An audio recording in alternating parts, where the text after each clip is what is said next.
ஹரே கிருஷ்ணா. எல்லோருக்கும் எனது பணிவான நமஸ்காரங்கள். ஜெய ஸ்ரீ கிருஷ்ணா சைத்தன்யா பிரபு நித்யானந்தா ஸ்ரீ அத்வைதா கதாதாரா சிவாசாரி கௌர பக்தவந்தா. ஹரே கிருஷ்ணா கிருஷ்ணா கிருஷ்ணா ஹரே ஹரே, ஹரே ராம ராம ராம ஹரே ஹரே. ஸ்ரீமத் பகவத்கீதை உண்மை உருவில் அறிமுகம், பக்கம் 25. உயிர்வாளிகள் ஒரு கிரகத்திலிருந்து மற்றொரு கிரகத்திற்கு பிரயாணம் செய்கின்றனர். ஆனால் இயந்திரங்களின் உதவியால் நாம் விரும்பும் கிரகத்திற்கு சென்றுவிட முடியாது. நாம் வேறொரு உலகத்திற்கு செல்ல விரும்பினால் அவ்வாறு செல்வதற்கு என்ற குறிப்பிட்ட வழிமுறை உள்ளது. அதுவும் கூறப்பட்டுள்ளது. கிரகங்களுக்கிடையே பயணம் செய்ய விரும்பினால் நமக்கு இயந்திரங்களின் ஏற்பாடுகள் அவசியமில்லை. கீதை கற்பிக்கிறது, யாந்தி தேவா யுவ்ருதா தேவான். சந்திரன், சூரியன், உயர் கிரகங்கள் ஆகியவை ஸ்வர்கலோகம் என்று அழைக்கப்படுகின்றன. உயர்நிலை, நடுநிலை, கீழ்நிலை என்று 3 வித கிரக அமைப்புகள் உள்ளன. பூமி நடுநிலை கிரகத்தைச் சேர்ந்ததாகும். உயர்நிலை கிரகங்களுக்கு அல்லது தேவலோகத்திற்கு பயணம் செய்வது எப்படி என்பதற்கு மிக சுலபமான வழியை கீதை நமக்கு தெரிவிக்கின்றது. யாந்தி தேவா யுவ்ருதா தேவான். ஒரு குறிப்பிட்ட கிரகத்தின் குறிப்பிட்ட தேவரை வழிபடுவதால் சந்திரனுக்கோ சூரியனுக்கோ மற்ற எந்த உயர் கிரகத்திற்கோ போய்விடலாம். இருப்பினும் இந்த ஜட உலகில் உள்ள எந்த கிரகத்திற்கும் செல்லும்படி பகவத்கீதை நம்மை அறிவுறுத்தவில்லை. ஏனெனில் நாம் மிக உயர்ந்த லோகமான பிரம்மலோகத்திற்கே பயணம் செய்வோமாயினும் அதற்கு 40,000 வருடம் பயணம் செய்யும் ஒரு இயந்திரத்தை உருவாக்கி அதில் பயணம் செய்ய வேண்டும். அவ்வளவு காலம் உயிரோடு இருப்பது யார்? பௌதிக துன்பங்களான பிறப்பு, இறப்பு, முதுமை, நோய் என்னும் துன்பங்களை அங்கும் காண வேண்டியிருக்கும். ஆனால் மிக உயர்ந்த கிரகமான கிருஷ்ணலோகத்திற்கோ ஆன்மீக வானத்திற்கு உட்பட்ட ஏதாவது ஒரு கிரகத்திற்கோ சென்றால் இந்த பௌதிக துயரங்களை காண மாட்டோம். இந்த ஆன்மீக கிரகங்கள் எல்லாவற்றிலும் மிக உயர்ந்த கிரகமான கோலோக விருந்தாவனம் என்னும் கிரகம் மூல புருஷோத்தமரான ஸ்ரீ கிருஷ்ணரின் வாசஸ்தலமாகும். இந்த விவரங்களை எல்லாம் பகவத்கீதையில் தரப்பட்டுள்ளன. எப்படி இந்த ஜட உலகை விட்டு வெளியேறி எவ்வாறு ஆன்மீக வானில் உண்மையான ஆனந்தமயமான வாழ்வை தொடங்குவது என்பது பற்றிய விவரம் கீதையின் உபதேசங்களின் மூலமாக நமக்கு அளிக்கப்படுகின்றது. பகவத்கீதையின் 15ஆம் அத்தியாயத்தில் பௌதிக உலகில் உண்மை சித்திரம் கொடுக்கப்பட்டுள்ளது. அங்கு கீழ்வருமாறு கூறப்பட்டுள்ளது. கிளைகள் கீழும் வேர்கள் மேலுமாக உள்ள ஒரு மரத்தை போன்று இங்கு பௌதிக உலகம் விளக்கப்பட்டுள்ளது. வேர்கள் மேற்புறமான மரத்தை பற்றிய அனுபவம் நமக்கு உண்டு. ஒரு நதி கரையிலோ நீர்த்தேக்கத்தின் கரையிலோ நின்றால் நீரில் பிரதிபலிக்கும் மரங்கள் தலகிலாக இருப்பதை காணலாம். கிளைகள் கீழே செல்ல, வேர்கள் மேல் நோக்கி இருக்கின்றன. இது போன்றதே பௌதிக உலகம். இஃது ஆன்மீக உலகின் பிரதிபிம்பம். இப்பௌதிக உலகம் உண்மையின் நிழல் போன்றதாகும். நிழலில் உண்மையோ ஆதாரமோ இல்லை. ஆனால் நிழலிலிருந்து உண்மையும் ஆதாரமும் உள்ளதென்பதை நாம் அறிந்து கொள்ள முடியும். பாலைவனத்தில் நீர் கிடையாது. ஆனால் கானல் நீரானது நீர் எனப்படும் பொருள் இருப்பதை உணர்த்துகின்றது. பௌதிக உலகில் மகிழ்ச்சி என்னும் நீர் இல்லை. உண்மையான மகிழ்ச்சி என்னும் நீர் ஆன்மீக உலகில் மட்டுமே இருக்கிறது. ஆன்மீக உலகை நாம் பின்வருமாறு அடைவதாக பகவான் உணர்த்துகிறார். பகவத்கீதை 15:5. அந்த பதம் அவ்யயம் நித்தியராஜ்யம் நிர்மலா மோகனானா ஒருவனால் அடையப்படுகின்றது. இதன் பொருள் என்ன? நாம் அடையாளங்களின் பின் அலைகிறோம்.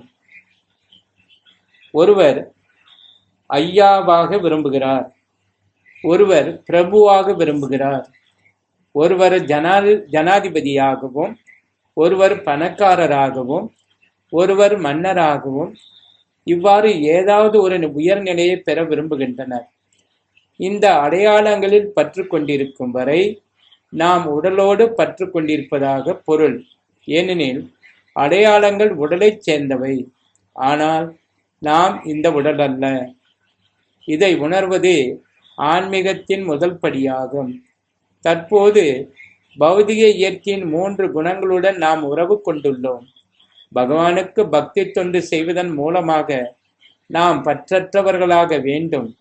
இறைவனுக்கு செய்யப்படும் பக்தி தொண்டில் நாம் பற்றுதல் கொள்ளாவிடில் பௌதிக இயற்கையின் குணங்களிலிருந்து நாம் விடுபட இயலாது. நம்மிடையே உள்ள காமம், ஆசை மற்றும் இயற்கையை ஆட்சி செய்ய நினைக்கும் எண்ணம் ஆகியவற்றின் விளைவுகளே அடையாளங்களுக்கும் பற்றுதல்களும்.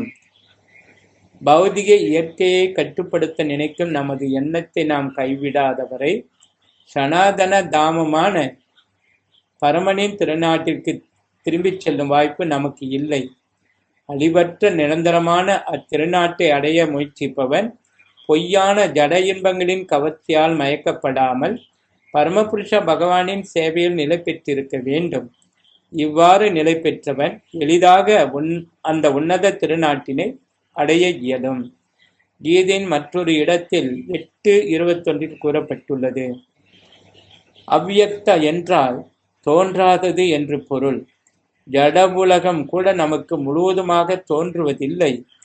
இந்த பௌதிக பிரபஞ்சத்தின் நட்சத்திரங்கள் அனைத்தையும் பார்க்கும் அளவுக்கு கூட நமது புலன்களுக்கு பக்குவம் இல்லை. வேத இலக்கியங்களிலிருந்து எல்லா கிரகங்களை பற்றிய பல்வேறு விவரங்களை நாம் பெற முடியும். நாம் அதனை நம்பலாம் அல்லது நம்பாமல் இருக்கலாம். எல்லா முக்கிய கிரகங்களும் வேத இலக்கியங்களில், முக்கியமாக ஸ்ரீமத் பாகவதத்தில் விவரிக்கப்பட்டுள்ளன. மேலும் பௌதிக பாணிக்கு அப்பாற்பட்ட ஆன்மீக உலகம் அவ்வியக்த அல்லது தோன்றாதது என்று வர்ணிக்கப்பட்டுள்ளது. அந்த உன்னத திருநாட்டினை அடைய ஒருவன் இச்சையும் ஏக்கமும் கொள்ள வேண்டும். ஏனெனில் அந்த திருநாட்டை அடைந்தவன் இப்பௌதிக உலகிற்கு திரும்ப வேண்டியதில்லை. அடுத்ததாக பரமபுருஷ பகவானின் அந்த வாசஸ்தலத்தை அடையும் வழி என்ன என்று கேள்வி எழலாம். இது பற்றிய விவரம் கீதையின் 8ஆம் அத்தியாயத்தில் கொடுக்கப்பட்டுள்ளது. வாழ்வின் முடிவில் எவன் ஒருவன் என்னை நினைத்தவாறே உடலை நீக்குகின்றானோ அவன் உடனே என் தன்மையை அடைகிறான். இதில் எவ்வித சந்தேகமும் இல்லை. பகவத்கீதை 8:5. மரண சமயத்தில் எவன் கிருஷ்ணரை நினைக்கின்றானோ அவன் கிருஷ்ணரிடம் செல்கிறான். ஒருவன் ஸ்ரீ கிருஷ்ணரின் உருவத்தை நினைவில் கொள்ள வேண்டும். அவ்வுருவை எண்ணிக்கொண்டே தன் உடலை விடுபவன் நிச்சயமாக ஆன்மீக உலகத்தை அடைகிறான். மத்பாவம் என்பது பகவானின் உன்னத இயற்கையை குறிக்கின்றது. பகவான் சச்சிதானந்த விக்கிரகமாவார். அதாவது அவரது ரூபம் நித்தியமான, அறிவு நிறைந்த, ஆனந்தமயமானதாகும். நமது தற்போதைய உடல் சச்சிதானந்தம் அல்ல. அது சத் அல்ல, அசத், நித்தியமானதல்ல, அழியக்கூடியது. அது அறிவு நிறைந்த சித் அல்ல, அறியாமை நிறைந்தது. ஆன்மீக உலகை பற்றிய தகவல் நம்மிடம் இல்லை. இந்த பௌதிக உலகில் இருக்கும் பல பொருள்களையும் நாம் அறியாமல் இருப்பதால் இதிலும் நமக்கு பூர்ண அறிவில்லை. இந்த உடலும் நிராந்தமானதாகும். ஆனந்தம் நிறைந்திருப்பதற்கு பதிலாக துன்பம் நிறைந்ததாக உள்ளது. இவ்வுலகில் நாம் பெறும் துன்பங்கள் அனைத்தும் உடலினால் வருபவையே. ஆனால் பரமபுருஷ பகவானான கிருஷ்ணரை எண்ணியவாறே உடலை விடுபவன் உடனேயே சச்சிதானந்த உடலை அடைகிறான். இந்த ஜட உலகில் ஓர் உடலை விட்டு நீங்கி மறு உடலை பெறுவதற்கான வழிமுறை முறைப்படுத்தப்பட்டுள்ளது. மறுபிறவியில் எந்தவிதமான உடலை ஒருவன் அடைவான் என்பதை தீர்மானிக்கப்பட்ட பின்னரே அவன் மரணமடைகிறான். இதனை முடிவு செய்வது ஜீவாத்மாவல்ல, அவனுக்கு மேற்பட்ட உயர் அதிகாரிகளே. இப்பிறவியில் நமது செயல்களுக்கு ஏற்ப நாம் உயர்வு தாழ்வுகளை அடைகிறோம். நமது தற்போதைய பிறவி மறுபிறவிக்கு நம்மை நாம் தயார் செய்து கொள்வதற்கானதாகும். எனவே இந்த பிறவியில் இறைவனின் திருநாட்டிற்கு உயர்வு பெற நாம் நம்மை தயார் செய்தால், இந்த ஜட உடலை விட்டு வெளியேறிய பின் இறைவனைப் போன்ற ஆன்மீக உடலை அடைவது நிச்சயம். முன்பே விளக்கியபடி பிரம்மவாதி, பரமாத்மாவாதி, பக்தர்கள் என பலவிதமான ஆன்மீகவாதிகள் உள்ளனர். மேலும் முன்பே கூறிய பிரம்மஜோதி என்னும் ஆன்மீக வானில் எண்ணற்ற ஆன்மீக கிரகங்கள் உள்ளன. பௌதிக உலகிலுள்ள ஒட்டுமொத்த கிரகங்களை காட்டிலும் பன்மடங்கு மிகுந்தது இவற்றின் எண்ணிக்கை. இப்பௌதிக உலகமானது சிருஷ்டியின் கால் பங்காக மதிக்கப்பட்டுள்ளது. ஏகாம்சேனாஸ்திதோ ஜகத். இப்பௌதிக உலகின் கோடான கோடி பிரபஞ்சங்களும் அவற்றில் கோடிக்கணக்கான கிரகங்களும் சூரியன்களும் சந்திரன்களும் நட்சத்திரங்களும் உள்ளன. ஆனால் இந்த ஜட உலகம் முழுவதும் படைப்பின் மிக நுண்ணிய பகுதியே. படைப்பின் பெரும் பகுதி ஆன்மீக வானில் உள்ளது. பரம்பிரம்மனுடன் ஐக்கியமாக விரும்புபவன் முழுமுதற் கடவுளின் பிரம்மஜோதிக்கு மாற்றப்பட்டு ஆன்மீக வானத்தை அடைகிறான். இறைவனுடன் உறவை அனுபவிக்க விரும்பும் பக்தன் வைகுண்ட கிரகங்களை அடைகிறான். எண்ணற்ற கிரகங்களில் பரமபுருஷ பகவான் தமது சுய விரிவுகளான 4 கைகள் கொண்ட பிரத்யும்னர், அனிருத்தர், கோவிந்தன் முதலான பெயர்களை கொண்ட நாராயணராக பக்தனுடன் உறவு கொள்கிறார்.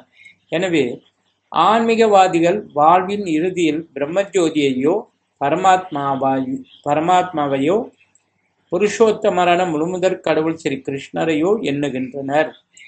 இவர்கள் எல்லோருமே ஆன்மீக வானத்தை அடைகின்றனர் என்ற போதிலும் முழுமுதற் கடவுளுடன் அந்தரங்க தொடர்பு கொண்டவர்களான பக்தர்கள் வைகுண்ட கிரகங்களை அல்லது கோலோக விருந்தாவனத்தை அடைகின்றனர். மேலும் இதில் எவ்வித சந்தேகமும் இல்லை என்று பகவான் கூறுகிறார். இது உறுதியாக நம்பப்பட வேண்டும்.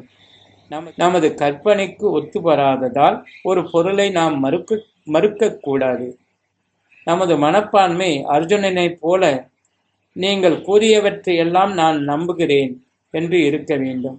எனவே மரண நேரத்தில் கடவுளை பிரம்மனாகவோ பரமாத்மாவாகவோ பகவானாகவோ தியானிப்பவர்கள் நிச்சயமாக ஆன்மீக வானத்தை அடைகின்றனர் என்று பகவான் கூறுவதில் எவ்வித சந்தேகமும் இல்லை. இதை நம்பாதிருத்தல் என்ற கேள்விக்கே இடமில்லை. श्रीमद् भगवद गीता की जय, श्रील प्रभुपाद की जय, गौर प्रमानंदे, हरि हरि बोल।